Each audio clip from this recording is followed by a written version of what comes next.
After surviving our first artifact cave, things on the island started changing pretty quickly.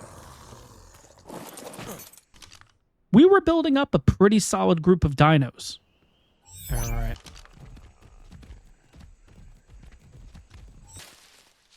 There we go. Hey, there we go.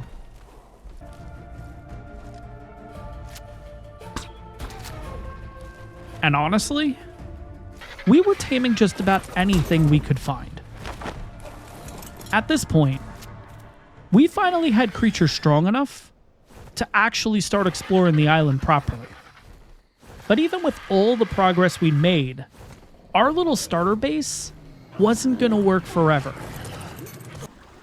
That's when I started thinking about moving somewhere safer. Somewhere we can actually start building long term. And honestly, Herbivore Island just felt perfect. No constant predators, plenty of space, and for the first time since waking up on the island, things actually felt peaceful. Of course, if we were actually going to build a real base, we were going to need way more resources. Huh. Okay.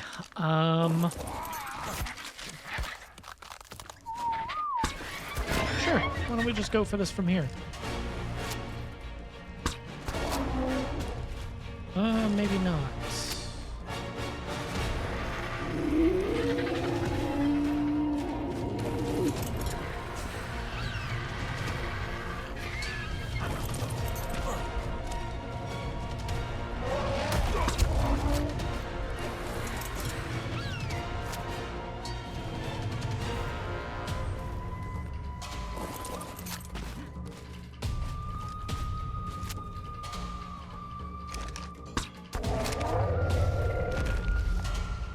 There we go.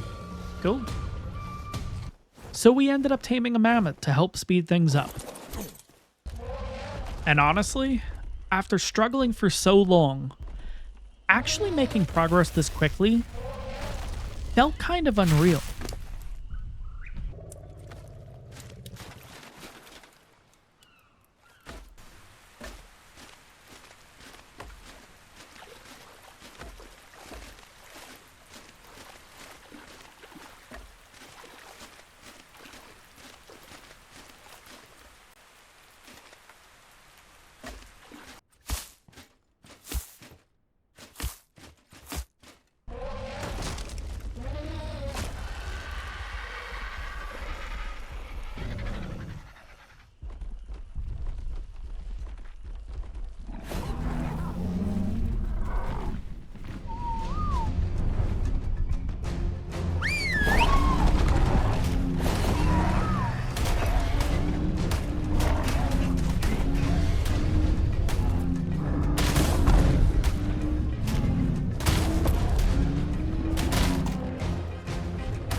Watching the base slowly come together was pretty satisfying.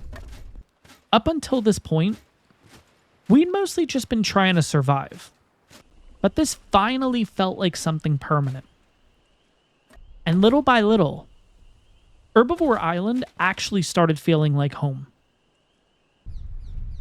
All right, so guys, here is the brand new base location, and I gotta say, I really like how it came out, but the biggest issue I've been running into, of course, as you see the tail right there, is Well, the Brontos. The Brontos are absolutely relentless here on Herbivore Island, and whenever I seem to try to steer them away from this area, all it does is it just ends up spawning even more. So it's got a little chaotic over here on Herbivore Island. But nevertheless, guys, let me give you a bit of a tour here. We have a pier leading us over to the main compound. On the left-hand side, we have a little bit of a hangout spot because even though, yes, we do have a crazy amount of Brontos, it is still a really nice view once they're out of the way and everything. So I set up a couple of chairs, set up a campfire, and we're all good to go. And apparently I have a little damage here that I'll need to fix at some point. And then over here we have our greenhouse. Unfortunately, we don't have any dung beetles yet.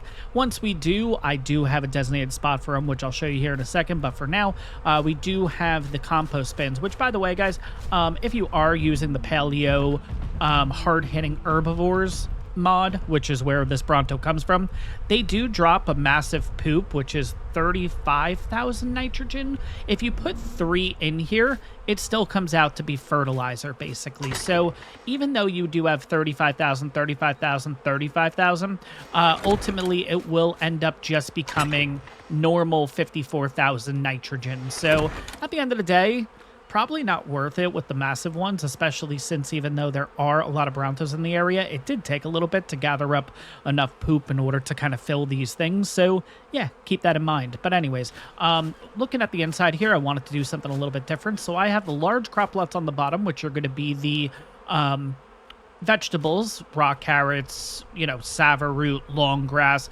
That's going to be along here. We have a total of 5. I think I'm going to do 2 as rock carrot and then singles for the rest. Up on top, I decided to do some berries. Not all of them are 100% filled yet, but we have... No, I did that correct. Okay, it's the medium that I haven't done yet. Yes.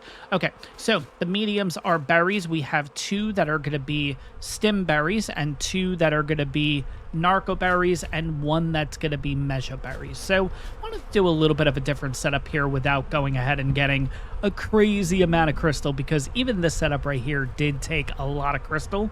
When we do get ahead and potentially get ourselves some dung beetles, I think what I'm going to do is I'm just going to open this up, I'm going to throw them down there, and then close it back up. I'm hoping that it's enough room for them to be able to kind of walk around and be able to do their thing. On top of that, I have a couple of reservoirs here just to get water to this area and also get some water to the main part of the house, which, speaking of which, yeah, a lot of pillars and a lot of railings were involved here, but basically I kind of wanted to do a kind of like a 3-tiered cake idea, if that makes sense. We have a bit of a backyard. The only issue that I've been running into is this keeps spawning in, but I think once I do add a couple more things back here, this will eventually go away, but it is giving us some flint, stone, and a little bit of metal, which is kind of nice. Yeah, generators here. I also have the cooker here, and then I also will eventually be putting the fridge here. I'm still kind of planning things through, so apologies that things aren't 100% concrete yet. Going towards the front, basically a wraparound porch on each side, and then obviously 2 entrances to kind of get down to this area. Going around the front, main entrance is right here. But yeah, inside's just going to be an open kind of landscape, or an open floor plan rather. Couple of mortar and pestles back here, got a little bit of storage, got the fabricator, also got my 4 refining forges and smithy setup. I decided to put the water thing there. I don't know what other spot it would look good in, but for some reason for me it just kind of looked a little good, and now I'm realizing things aren't lined up, and that's gonna irk me a little bit, so maybe gonna work on that here in a little bit. But anyways, 2 bookcases here just to hold the blueprints and stuff that we've gotten along the way. Go ahead upstairs, and we have a little bit of a bed. Unfortunately, I wanted to go ahead and use the oh, actually, I think I figured out a way that I could do this, but I was hoping to use the crystal, or the glass rather, to kind of cover this up, but yeah, I wasn't able to figure out a way to do so, but maybe in a little bit I'll figure out something, and I'm thinking maybe put like those thin pillars in, and maybe that'll give it the support in order to put them in. I don't know. We'll have to see if that works or not, but hopefully it does. But for right now, it gives me an easy way to get out of the house, which is certainly nice. But let me know your thoughts down in the comments. Let me know if you like this house or not. A few days ago, I genuinely didn't know how long we were going to survive out here. Now, we actually had creatures we could rely on. A real base. And for the first time, things were finally starting to come together.